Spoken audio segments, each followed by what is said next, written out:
The Universal Declaration of Human Rights, adopted in 1948, stands as a beacon of hope. Yet 75 years later, we find ourselves at a crossroads.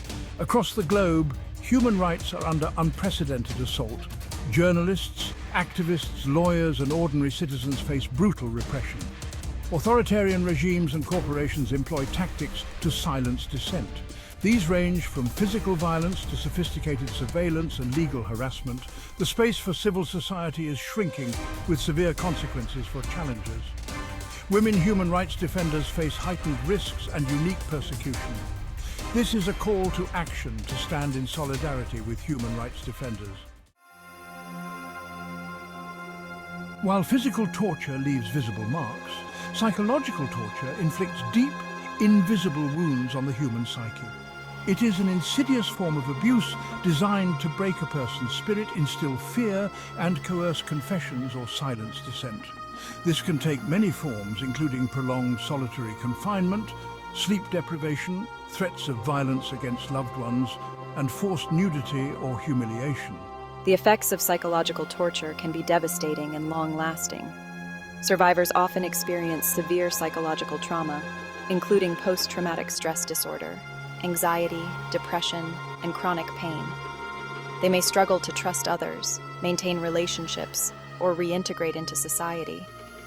Despite its devastating impact, psychological torture often goes unpunished. Its invisible nature makes it difficult to prove, and perpetrators often operate with impunity. It is imperative that we recognize psychological torture as a grave violation of human rights and hold perpetrators accountable for their crimes. Forced disappearance is a heinous crime that strikes at the very heart of human dignity. It is a chilling act of state terror, often used to silence opposition and instill fear in society. Victims are abducted, often in broad daylight, by state agents or those acting with state acquiescence. They are then secretly detained, denied any contact with the outside world, and subjected to torture, enforced disappearance, and even extrajudicial killing. Families are left in a state of agonizing uncertainty, not knowing the fate or whereabouts of their loved ones. Forced disappearances have been used as a tool of repression by authoritarian regimes throughout history. Sadly, this barbaric practice persists in many parts of the world today. From the disappeared activists of Latin America to the Uyghur Muslims detained in China's vast internment camps, the pattern is chillingly familiar. In an increasingly globalized world, corporations wield immense economic and political power. While many companies strive to operate responsibly, others prioritize profit over human rights. They turn a blind eye to abuses in their supply chains, exploit workers in developing countries, and collude with repressive regimes to stifle dissent. From the garment factories of Bangladesh to the mines of the Democratic Republic of Congo, we have seen countless examples of corporate complicity in human rights violations. These abuses often occur with the knowledge and even the complicity of governments eager to attract foreign investment. The consequences for victims are devastating, ranging from poverty wages and unsafe working conditions to land grabs and environmental degradation. Holding corporations accountable for their human rights impacts is essential to creating a more just and equitable world. Strategic lawsuits against public participation, or SLAPPs, are a growing threat to freedom of expression and the right to protest. These lawsuits are designed to intimidate and silence critics by burdening them with costly legal defense fees. They often target journalists, activists, and academics who speak out against powerful interests. SLAPPs are characterized by their lack of merit and their chilling effect on public discourse. They exploit legal systems to silence dissent, draining the resources of their targets and deterring others from speaking out. Governments must enact robust anti-SLAPP legislation to protect individuals and organizations from these abusive lawsuits. Women human rights defenders face unique and heightened risks due to their gender. They are often targeted for their work on issues such as gender equality, reproductive rights, and violence against women. They may face threats of sexual violence, online harassment, and discrimination within their own communities. Despite the risks, Women continue to be at the forefront of human rights struggles around the world.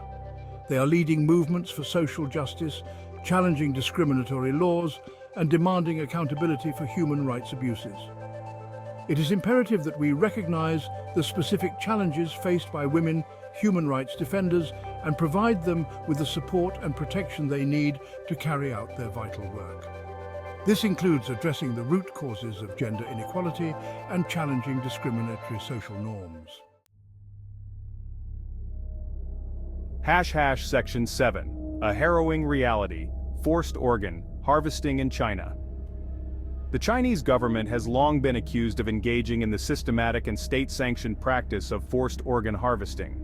This gruesome practice involves the killing of prisoners of conscience, primarily practitioners of Falun Gong, a spiritual movement banned in China, to harvest their organs for transplantation.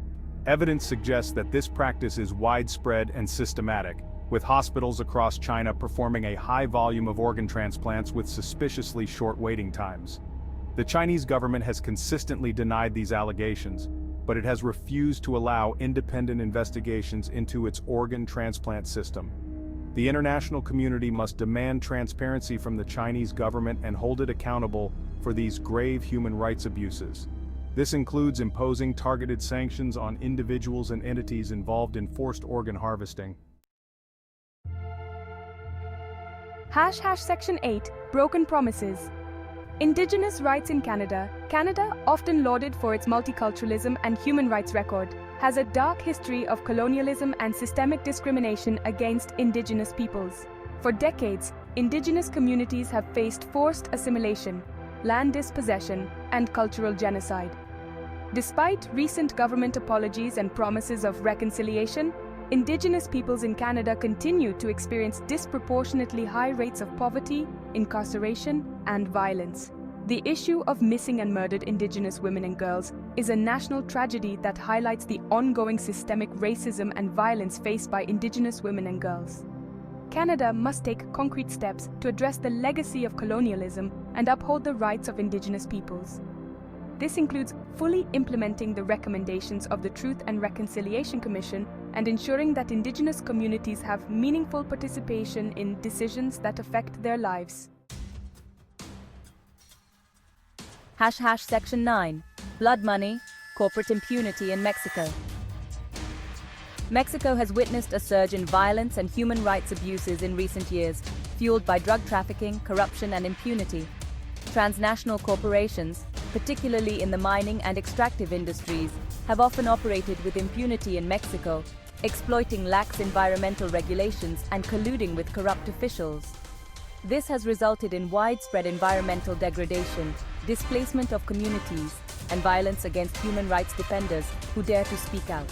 The case of the 43 disappeared students from Ayotzinapa in 2014, in which state security forces and organized crime were implicated, highlights the deep-rooted corruption and impunity that plague Mexico. International pressure must be brought to bear on the Mexican government to address corruption, end impunity for corporate crimes, and protect human rights defenders. # Section 10, a call to action towards a more just and equitable world. The human rights challenges we face are complex and interconnected. They require a multifaceted response that addresses both the symptoms and the root causes of these abuses. Governments must uphold their international human rights obligations and take concrete steps to protect human rights defenders.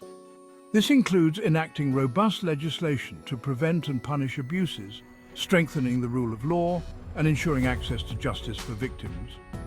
International organizations, such as the United Nations, must play a stronger role in promoting and protecting human rights. This includes conducting independent investigations into abuses, imposing targeted sanctions on perpetrators, and providing support to civil society organizations. Corporations must be held accountable for their human rights impacts.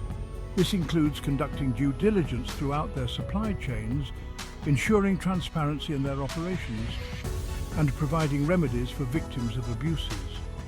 Finally, each of us has a role to play in defending human rights.